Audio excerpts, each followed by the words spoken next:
Здравствуйте, в эфире телеканала «Осетия. Вечерняя смена». Сегодня в компании с вами я, Мадина Русланова, вместе с гостями и экспертами студии мы будем обсуждать самые актуальные и самые важные события. Оставайтесь с нами.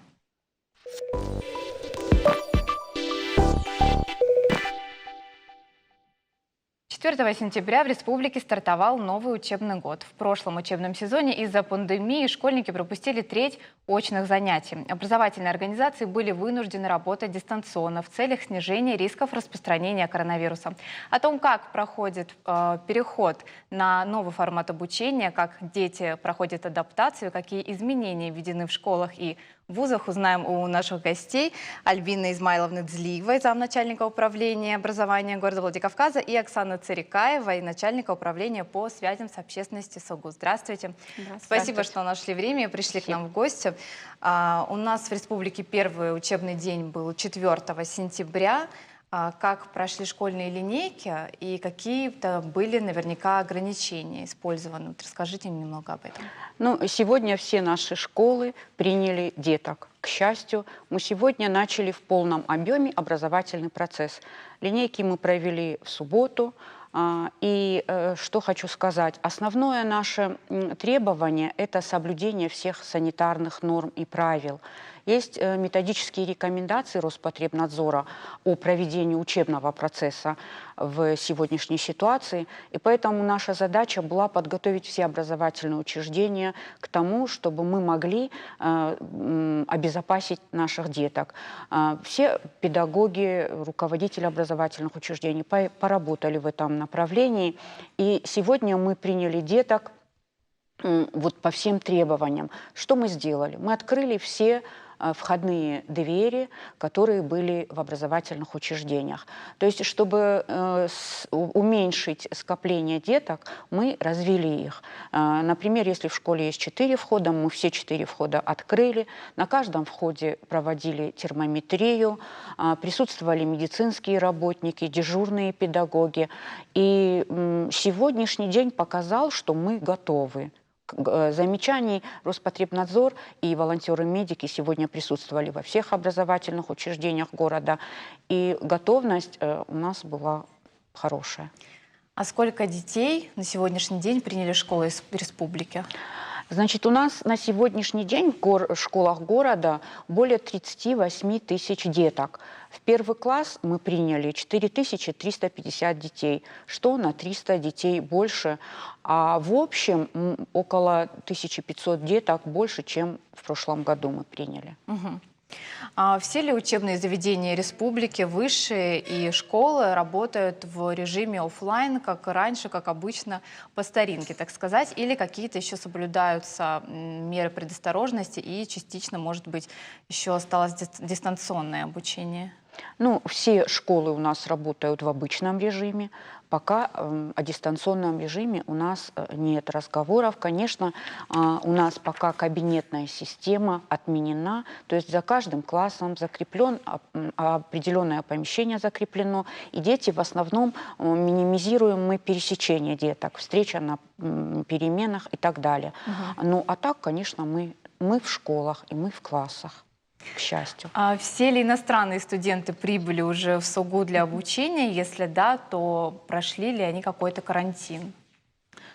Дело в том, что вот то, о чем вы сказали, это как раз та замечательная новость, с которой мы начали учебный год, потому что действительно в прошлом году наши иностранные студенты не могли пересечь границу из-за тех мер, которые принимались для того, чтобы не распространялся COVID-19.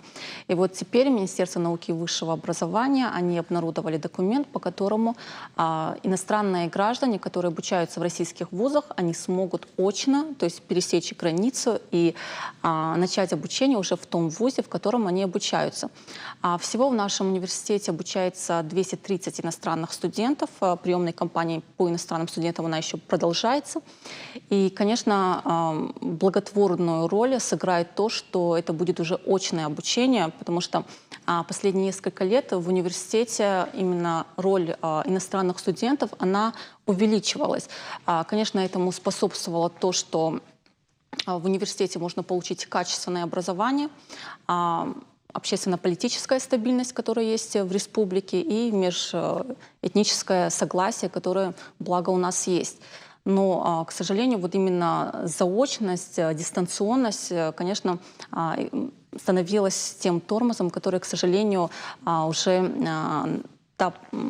увеличение уже мы не могли об этом говорить. Но сейчас, благодаря тому, что перейдет уже очное обучение, мы будем надеяться что ситуация будет меняться в лучшую сторону, конечно.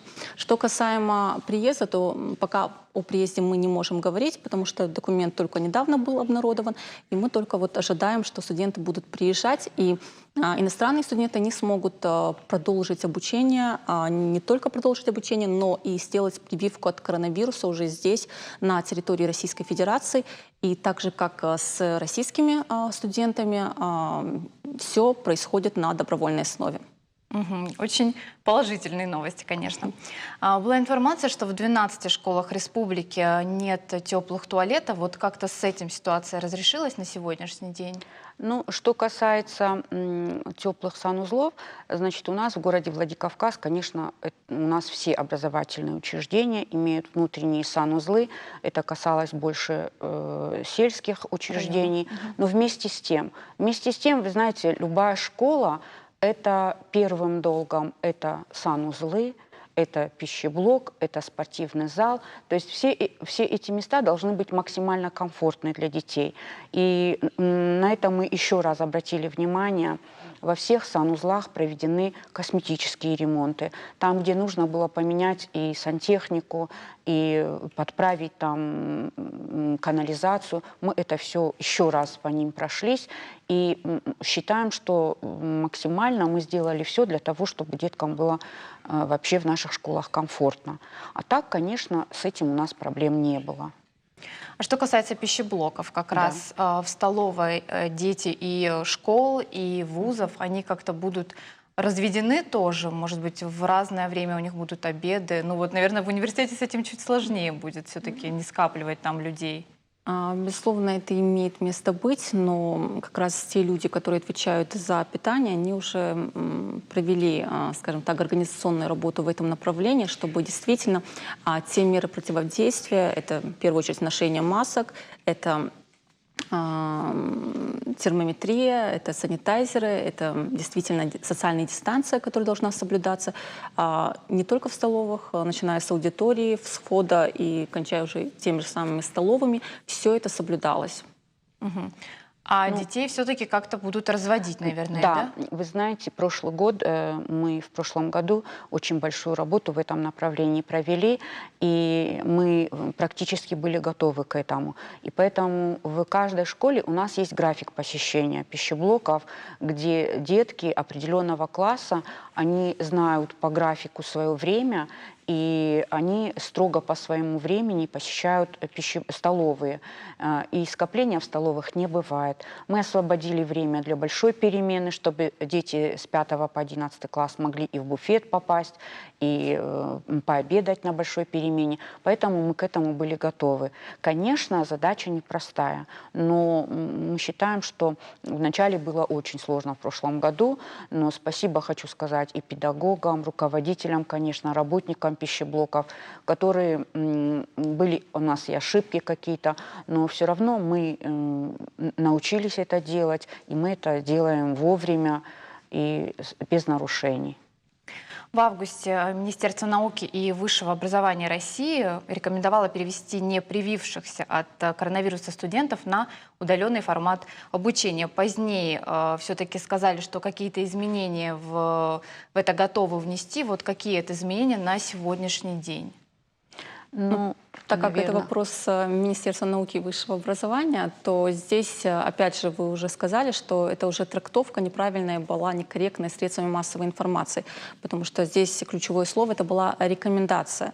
И нашим студентам мы тоже рекомендуем, чтобы они сделали прививку, но, опять же, это все на добровольной основе. Но наши студенты, они сознательные граждане, они понимают, что для того, чтобы любимый учебный процесс проходил в очном режиме, для этого надо, чтобы было как меньше заболевших коронавирусом. А для этого нужно сделать прививку. Ну, то есть мы можем сказать о том, что к принудительной вакцинации студентов не будет ее. Безусловно, нет. То есть все смогут спокойно по собственному желанию посещать пары, даже если Это не хотят сознательный выбор каждого прививаться. студента. Мгм. А, что касается каких-то жестких санитарных требований вот в школах детьми, что должно соблюдаться? Ну, одним из самых жестких требований является утренний фильтр. Утренний фильтр, когда мы проводим утреннюю термометрию, и если мы видим, что температура не соответствует норме, тут же мы отводим ребенка в медицинский кабинет, и медицинский работник принимает определенные меры, какие они как бы знают очень подробно, и звоним родителям. Вот это является самым главным требованием. И, конечно же, вот мы уже про столовые, про пищеблоки говорили, это строгое соблюдение всеми работниками пищеблоков санитарных норм и правил. Это и перчатки, и ношение масок, и обработка поверхностей. Все-таки немного хочется перевести тему на более позитивную. Я знаю, Оксана, что сегодня в СОГУ состоялось открытие молодежного фестиваля «Знания». Вот расскажите подробнее о том, как прошло это мероприятие и по чьей инициативе. Все хорошее — это давно забытое старое. И вот знание, что это такое? Это российская просветительская организация, которая корни уходят в Советский Союз. В 1947 году эта структура была открыта, и уже через год, в 1948 году, региональное отделение общества было открыто на территории Северной Осетии. И в этом году Владимир Владимирович Путин, президент России, по его инициативе произошла реорганизация общества. И в нашей республике также снова возобновило работу общество знания. Председателем регионального отделения стал ректор Северо-Осетинского госуниверситета Алан Урсумагович Огоев. И вот уже второй форум, второй фестиваль просветительский проходит от имени общества знания. Действительно, это очень интересные встречи, для которых надо было раньше куда-то далеко выезжать, а теперь суперпрофессионалы, специалисты в своем деле, они приезжают и делятся своим опытом, своими знаниями с нами. Со всеми студентами, школьниками доступ открытый. И фестиваль «Полезное знание», он будет проходить с 6 по 8 сентября на площадке Северо-Осетинского госуниверситета. Поэтому тема спорт, здоровый образ жизни, притом специалисты, они как раз будут советовать, как прийти к здоровому образу жизни осознанно, чтобы не сделать ошибок, из плюса сделать минус. И как раз вот с этими специалистами можно будет встретиться. И 6 по 8 сентября приходите, не теряйте. То есть это как формат каких-то лекций, каких-то Это мастер-классов? паблик-токи, это мастер-классы. Программа форума есть на сайте Северо-Осетинского госуниверситета. Каждый может найти что-то для себя ценное, поэтому пусть приходят. Но это только для студентов вашего университета или для всех студентов города? Нет, доступ открытый, поэтому приходите. Я думаю, информация очень будет полезной и актуальной. Спасибо. Вот все-таки, я думаю, студенты наверняка с радостью узнали о проведении такого фестиваля, потому что прошлый год, конечно же, всех дистанцировал очень сильно друг от друга и непосредственно от учебных заведений. Вот все-таки как, безусловно, сложный прошлый пандемийный год сказался на уровне образования в школах, вузах и на настроении учащихся? Конечно, мы очень рады тому, что у нас детки в школе, и дети сами очень рады, родители. Во-первых, я хочу сказать спасибо огромное родителям. Родителям за то, что они нам всегда каждый год помогают во время подготовки учреждений к новому учебному году. И особо мы рады проведению мероприятий.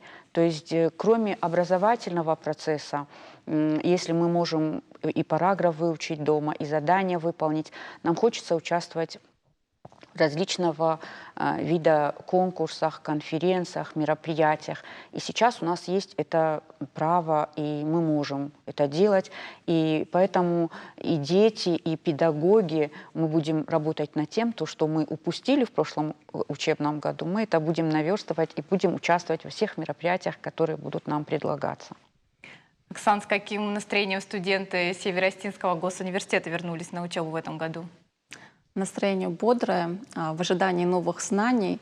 И здесь, возвращаясь вот к прошлому ковидному году, я хотела бы сказать, что благодаря вот совместной слаженной работе, которая была и профессорско-преподавательский состав, студенчество, ректорат, ни один день, ни одна лекция академическая не была потеряна, потому что когда мы перешли на дистант, у нас уже была активно действующая электронная информационно-образовательная среда, благодаря которой студенты могли получать знания.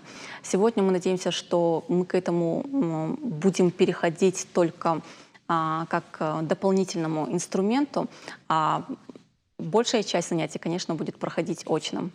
То есть ваши студенты, в принципе, можно сказать, достаточно быстро адаптировались к той форме обучения, к которой мы вынуждены были все прийти. Безусловно. Здесь даже плюс я могу сказать, что не только академическими лекциями занимались, но, например, студенты юридического факультета в ковидный 2020 год еще не открыли бесплатную юридическую клинику, где они оказывали юридическую помощь людям, которые во время ковида были уволены.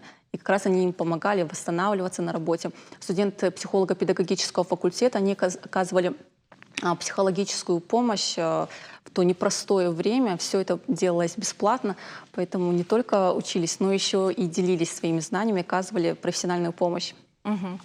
Понятно, что дистанционное обучение это была такая вынужденная мера во время пандемии, но вот все-таки насколько дистанционка может заменить традиционное обучение, как вы считаете? Ну, если говорить, конечно, о замене, да, конечно, мы не скажем, что это прям заменяет, но вместе с тем, и Оксана это сказала, да, мы увидели, что мы можем достичь такого же результата, как в урочной системе. И поэтому как дополнительная мера, педагоги этой мерой будут пользоваться. А так, конечно, прямое общение, это есть прямое общение педагога с детьми, но вместе с тем результат, мы думаем, что достигается не менее качественный, чем при обычном уровне преподавания. Да, но все-таки достаточно много времени, согласитесь, потеряли все ученики, находясь на дистанционном обучении. Потеряли, но вместе с тем на самом деле учителя школ такую огромную работу проводили, конечно, совместно с родителями. Было тяжело, очень много бывало звонков, потому что может быть, и родители были не готовы. В основном, конечно, родители, дети старались по-другому относиться к занятиям. Но вместе с тем мы все вместе справились. И, конечно, пусть не придется нам в полном объеме это делать, но уже, конечно, по-другому совершенно будем подходить. Альбина, были такие случаи, может быть, когда родители не могли себе позволить выход в интернет, какие-то средства связи, да, ноутбуки, смартфоны, может быть, да? Вот как в таких случаях вы действовали? Были, и это тоже мы организовали, мы точечно все обращения родителей, которые бывали, мы их отрабатывали. То есть мы выдавали школьную технику, школьные ноутбуки, выдавали родителям под акты приема передачи, которые на временное пользование они забирали домой. И все обращения, которые у нас были, мы их удовлетворяли. Это касается и вузов. Кстати, да. Например, наши именно отдел воспитательной работы и так далее, они каждого студента обзванивали, и действительно были ребята, которые живут в отдаленном селе, проблемы с интернетом или нет компьютера, ноутбука. И университет им оказывал помощь в том, чтобы материально-технически возместить те возможности, которых у них не было. Угу. Ну что ж, я надеюсь, мы больше никогда не столкнемся с такого рода проблемами, и наши дети будут учиться во благо, и легко, просто, и главное, чтобы все были здоровы. Да, спасибо вам большое, что сегодня нашли время и пришли к нам в гости, а у нас на телеканале небольшая реклама, оставайтесь с нами.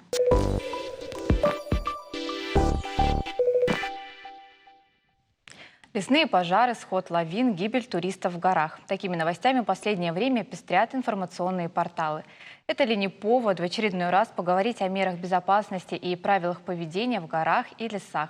Это мы сделаем сегодня вместе с нашим гостем Александром Глазовым, начальником Владикавказского поисково-спасательного подразделения Северо-Остинского поисково-спасательного отряда МЧС России.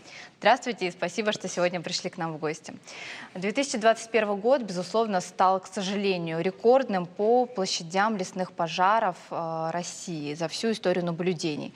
Вот все-таки главная причина пожаров – это сами люди, которые не соблюдают каких-то правил предосторожности, или все-таки это следствие глобального изменения климата, с которым мы, к сожалению, ничего поделать не можем? Ну, это, конечно, комплексно все надо рассматривать. Во-первых, изменение климата, оно влияет на то, что более сухие ветки становятся, более сухие леса. И плюс к этому, естественно, люди привыкли уже как-то ходить, как-то привыкли общаться с лесом. Где-то достаточно было просто залить водой, какие-то угольки оставались внутри, и они со временем могли затухнуть.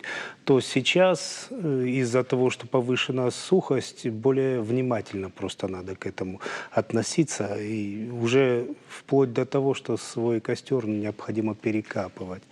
Не просто бросать его, уже действительно закапывать, сравнивать, чтобы ничего вообще не было. И тогда, я думаю, будет гораздо меньше таких проблем. Что касается поджигания сухой травы, чем часто жители нашего города, мне кажется, грешат? Ну, к счастью, не жители нашего города. В основном это делают пастухи.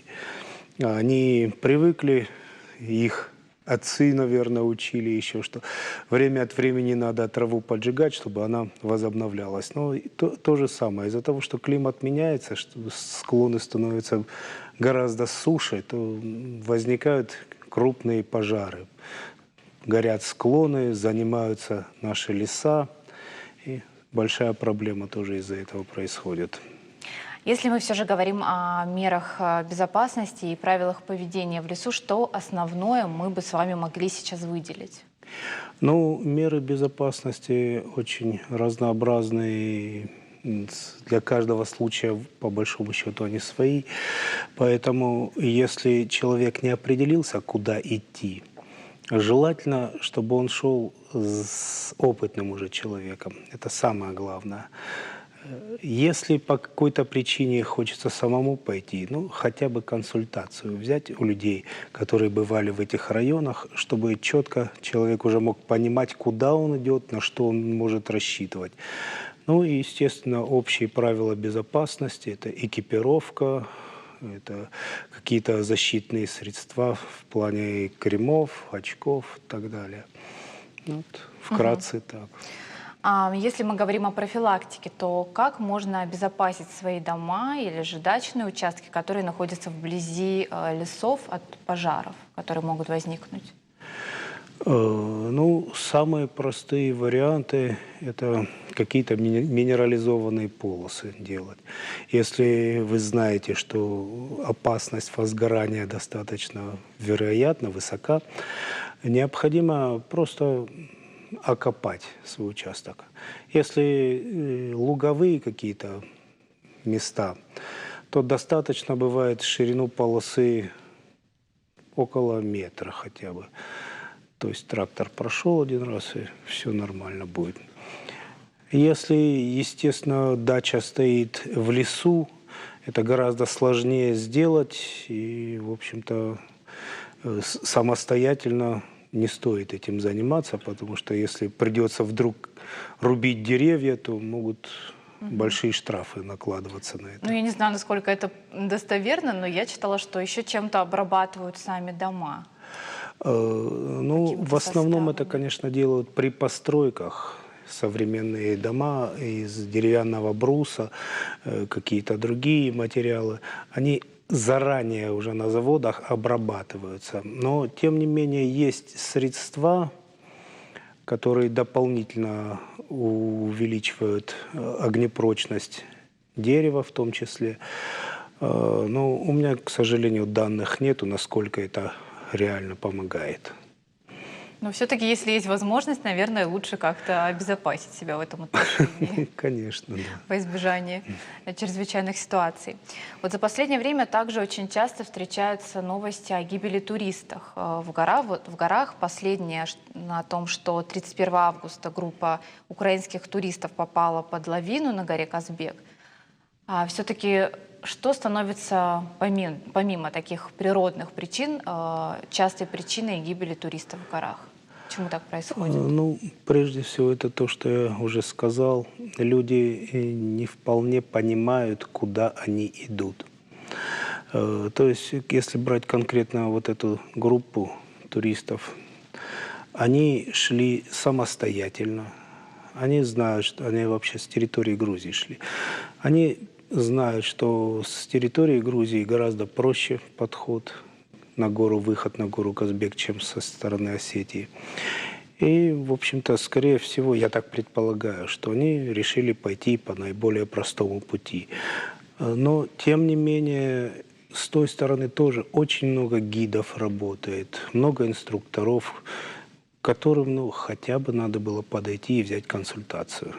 Я, честно говоря, сомневаюсь, что они это делали и пошли на свой страх и риск. Ну, то есть, насколько я понимаю, вообще перед восхождением туристы должны или альпинисты регистрироваться где-то, чтобы потом их можно было проще найти, и какая-то есть база для этого, да, я так понимаю? Ну, у нас в России принята система регистрации в структурах МЧС. Любая туристическая группа, которая выходит в район действия данного подразделения, она может, это не обязательно, к сожалению, пожалуй, к сожалению, это не обязательно, но она, если захочет, может зарегистрироваться. То есть у спасателей, во-первых, будет информация об этой группе. Второе, скорее всего, телефон какой-то контактный они оставят. Ну и, естественно, получат какую-то информацию о своем пути уже от спасателей. Но еще раз подчеркиваю, что спасатели просто не в состоянии охватить каждый конкретный участок своего района на данный момент. То есть они, даже тот же самый Казбек, прекрасно знают, что восхождение имеет какую-то сложность, могут рассказать по участкам, но они не могут описать погодные условия, которые конкретно сейчас там находятся. Поэтому еще раз подчеркиваю, что желательно обращаться к гидам и инструкторам, которые помогают в этих восхождениях. То есть уже какой-то составлять точный маршрут для того, чтобы было спокойнее зарегистрироваться также в базе, чтобы МЧС был доступ о том, кто делает восхождение, да, когда оно началось, чтобы можно было вовремя, может быть, забить тревогу, если людей нет, да? То есть вы как-то мониторите потом, если абсолютно группа правильно, ушла да, там, конечно. какого-то числа? Да, есть специальная форма, которая заполняется, это на сайте, в интернете, прям заполняется форма, и заполненная форма уже скидывается сотрудникам МЧС, и уже на основании этой заполненной формы уже четко мы можем отработать. Если есть необходимость, связываемся по телефону. Если люди считают, что у них какая-то возникает необходимость, они могут нам позвонить. То есть уже какие-то контакты налаживаются, уже есть взаимосвязь, и, естественно, и им легче, и нам понятнее. А по группе туристов из Украины работали спасатели Грузии, да, я так понимаю? Да. Эта группа, она шла со стороны Грузии, и несчастный случай случился тоже на грузинской стороне. Поэтому нас могли задействовать только через Министерство иностранных дел. Мы сами там не могли просто работать. Ну, я так понимаю, в этом и не было необходимости, если там уже работали спасатели. Да, прежде всего не было необходимости серьезной. Несколько дней назад также была информация, что в Южной Осетии из-за проливных дождей сошел сель и перекрыл дорогу к населенному пункту. Погода и нас, к сожалению, сейчас особо не радует. Вот стоит ли жителям республики опасаться чего-то подобного? Ну, в горных районах, безусловно, местные жители, которые долго живут в этом районе, испоконно, как говорится, они уже сами знают, когда что может сойти. Уже определяют по погоде, по состоянию. А если кто-то приезжает, естественно, то же самое и спрашивать, получать консультацию, по крайней мере, какие-то основные вехи мы можем подсказать. Все-таки, мне кажется, у нас все еще немало туристов находится в Осетии. И, возможно, не все из них хотят совершать восхождение куда-то, но просто съездить в горы сейчас. Насколько это безопасно? Или лучше воздержаться, пока такие погодные условия? Ну, во-первых, у нас очень много баз отдыха в предгорных районах. Я считаю, что вполне возможно, если кто-то хочет, можно выехать на территорию этих баз отдыха. Если более экстремальный туризм кто-то хочет, естественно, там уже надо более тонко, тщательно и внимательно подходить к своему маршруту, к своей экипировке. И то, что я говорил, желательно брать консультации. И особенно в нынешние погодные условия. Потому что действительно начинает набухать почва. В некоторых местах особо опасных уже пошли первые сели, вот как вы сказали. У нас тоже небольшие сели прошли, но, к счастью, они не затронули никаких дорог, но, тем не менее, уже прецеденты есть. Так что надо быть особо внимательным. А все-таки как людям, как окружающим мы можем помочь привить культуру безопасного поведения, будь то в горах, либо же в лесах, на воде, неважно? Я так думаю, что наше телевидение, ваша передача в частности, многие другие информационные программы, они просто должны рассказывать, как и о нашей природе, о ее красотах, так и об опасностях, которые могут нестись из-за этого. И, в общем-то, люди уже сами должны понимать это, выбирать. И я надеюсь, что это будет развиваться и расти. То есть, очень часто, я думаю, многим жителям республики приходят сообщения, да, о том, что будьте осторожны, там, проливные дожди и так далее. Все-таки какая-то, можно сказать, если просветительская работа с гражданами ведется, может быть, в общем каком-то формате, в открытом? В открытом формате у нас несколько клубов, как альпинистских, так и туристские клубы есть. У нас есть фирмы, которые предоставляют возможность прогулок в горы. То есть достаточно хорошо, на мой взгляд, уже началась эта работа. И я надеюсь, что она будет продолжаться и развиваться в дальнейшем. То есть, прежде всего, будем, наверное, рекомендовать нашим телезрителям оставаться бдительными, быть внимательными, соблюдать все меры безопасности, Абсолютно о которых вы правильно, сегодня да. упоминали. За что вам спасибо большое, было очень интересно, и спасибо, что нашли время и заглянули к нам в студию. Вам спасибо. Спасибо. А на сегодня это все. Вы смотрели вечернюю смену. Благодарю за время, проведенное с нами. Всего доброго и до встречи в эфирах.